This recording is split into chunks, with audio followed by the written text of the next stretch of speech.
ਤੁਹਾਨੂੰ ਪਤਾ ਗਾਵਾਂ ਆਏ ਦਿਨ ਵਾਪਸ ਨਾਦਰ ਭਾਈ ਕੋ ਆਈਆਂ ਹੁੰਦੀਆਂ। ਯਕੀਨ ਮੰਨੋ ਕਦੀ ਜ਼ਿੰਦਗੀ 'ਚ ਇੰਨਾ ਗੁੱਸਾ ਨਹੀਂ ਚੜਿਆ। ਜਦੋਂ ਵੀਡੀਓ ਅਪਲੋਡ ਹੁੰਦੀ ਹੈ ਤੇ ਥੱਲੇ ਆ ਕੇ ਜਿਹੜੇ ਪੇਜ ਕਮੈਂਟਾਂ 'ਚ ਕਰਾਉਂਦੇ ਨੇ ਨਾ, ਉਹ ਕੀ ਪੇਜ ਕਰਾਉਂਦੇ ਨੇ ਹੁਣ ਤੁਸੀਂ ਸਮਝੋ, ਮੈਂ ਦੱਸ ਨਹੀਂ ਸਕਦਾ। ਜਾਂ ਉਹ ਸੱਟ ਕਿਹਦੀ ਨੇ ਆ ਕੇ ਪੇਜ ਕੀ ਕਰਾਉਂਦੇ ਨੇ ਕਿ ਇਹ ਜਾਂਦੀਆਂ ਹੀ ਇੱਥੋਂ ਮੱਝਾਂ ਗਾਵਾਂ ਭੈੜੀਆਂ ਨੇ ਜਿਹੜੀਆਂ ਵਾਪਸ ਆਉਂਦੀਆਂ ਨੇ। ਉਹ ਮਾਂ ਨੇ ਹਾਲਾਂ ਤੱਕ ਲਾਲ ਪਾਕਿਸਤਾਨ 'ਚ ਜੰਮਦਾ ਮੈਂ ਨਹੀਂ ਵੇਖਿਆ ਜਿਹੜਾ ਐਡੀ ਦਲੇਰੀ ਨਾਲ ਇੰਨੇ ਡੰਗਰ ਵਾਪਸ ਲੈ ਲੇ।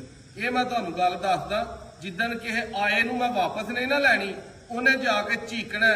ਫਿਰ ਜਿਨ੍ਹਾਂ ਨੂੰ ਕੀੜਾ ਤੰਗ ਕਰਦਾ ਜਾਂ ਜਿਹੜੇ ਇੱਥੇ ਆ ਕੇ ਪੇਸ਼ ਕਰਾਉਂਦੇ ਨੇ ਨਾ, ਸਭ ਤੋਂ ਬਹੁਤੀਆਂ ਚੀਕਾਂ ਘਰ ਬੈਠੇ ਇਹਨਾਂ ਦੀਆਂ ਨਿਕਲਦੀਆਂ।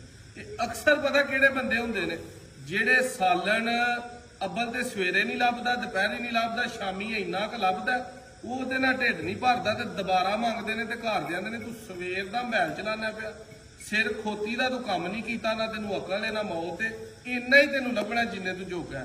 ਉਹ ਫਿਰ ਉਸ ਗੁੱਸੇ ਦੇ ਵਿੱਚ ਨਾਦਰ ਭਾਈ ਦੀ ਵੀਡੀਓ ਤੇ ਵਾਇਰਲ ਹੁੰਦੀ ਹੈ, ਨਾਦਰ ਭਾਈ ਦੀ ਅੱਗੇ ਵੀਡੀਓ ਆਈਆਂ ਨਹੀਂ, ਉਹਨੇ ਫਿਰ ਥੱਲੇ ਕਹਿਣਾ ਜੀ ਇਹ ਮੱਝਾਂ ਹੀ ਗਾਵਾਂ ਖਰਾਬ ਜਾਂਦੀਆਂ ਨੇ ਪਈਆਂ ਤਾਂ ਵਾਪਸ ਆ ਰਹੀਆਂ। ਇਹ ਸਾਡੇ ਭਰਾ 4 ਆਏ ਨੇ ਪਿੰਡੀ ਤੋਂ, ਇਹਨਾਂ ਨੇ 2 ਗਾਵਾਂ ਲਈਆਂ। ਭਾਈ ਕਿੰਨੇ ਵਜੇ ਸਵੇਰ ਸਾਡੇ ਕੋਲ ਪਹੁੰਚ ਗਏ? ਸੁਬਹ 4:30। ਕਿੰਨੀਆਂ ਗਾਵਾਂ ਲਈਆਂ? 2। ਇੱਕ ਦਾ ਦੁੱਧ ਤੁਹਾਨੂੰ 15 ਕਿਲੋ ਦੱਸਿਆ ਸੀ, ਇੱਕ ਦਾ 13 ਦੱਸਿਆ ਸੀ। ਦੋਵੇਂ ਹੀ ਟਾਈਮ ਗਾਵਾਂ ਤੁਸੀਂ ਚੋਈਆਂ? ਪੂਰੀ ਤਸੱਲੀ ਕੀਤੀ? ਜਿਹੜਾ ਦੁੱਧ ਦੱਸਿਆ ਸੀ ਦੋਵੇਂ ਟਾਈਮ ਚੋਕ ਉਹਦੇ ਚ ਕੋਈ ਫਰਕ ਤੇ ਨਹੀਂ ਨਿਕਲਿਆ ਕਿਸੇ ਤਰ੍ਹਾਂ ਦਾ? ਜਿਹੜੀ ਚੀਜ਼ ਤੁਸੀਂ ਵੀਡੀਓ 'ਚ ਵੇਖੀ ਸੀ ਕਿਆ ਹੋਏ ਸੀ ਦੋਸਤੋ? ਇਸ ਟਾਈਮ ਪਹਿਲੇ ਗਾਵਾਂ ਵੀ ਵਾਪਸ ਲੈਂਦੇ ਰਹੇ ਬੰਦੇ ਆਏ ਨੇ ਚੱਲ ਕੇ, ਇਹਨਾਂ ਨੂੰ ਕਲੀਅਰ ਕੱਟ ਆਖਿਆ ਕਿ ਗਾਵਾਂ ਦੀ ਸਾਡੀ ਵਾਪਸੀ 0 ਹੈ। ਚੰਗੀ ਹੈ ਮਾੜੀ ਹੈ, ਗਾਂ ਉਂਝ ਜਿੱਡਾ ਕਮਜ਼ੋਰ ਜਾਨਵਰ ਇੱਥੋਂ ਪਿੰਡੀਓ ਹੋ ਕੇ ਵਾਪਸ ਇੱਕ ਵਾਰੀ ਆਈਏ, ਗਾਂ ਦਾ ਸੁਣਾ ਹੀ ਜਾਂਦਾ ਰਹਿੰਦਾ ਸਫਰ। ਗਾਂ ਐਡਾ ਨਹੀਂ ਚੱਲਦੀ, ਇੱਕ ਅੱਧੀ ਵਾਰੀ ਹੋਇਆ ਕਰਾ ਲਿਆ, ਦੁੱਧ ਇਹਨਾਂ ਨੇ ਪੂਰਾ ਕਰ ਲਿਆ, ਸਾਡੇ ਕਿਲੇ ਤੇ ਚੋਇਆ, ਸਾਰਾ ਦਿਨ ਸਾਡੇ ਕੋਲ ਰਹੇ ਨੇ, ਸ਼ਾਮ ਤੋਂ ਆ ਵੇਖੀਏ।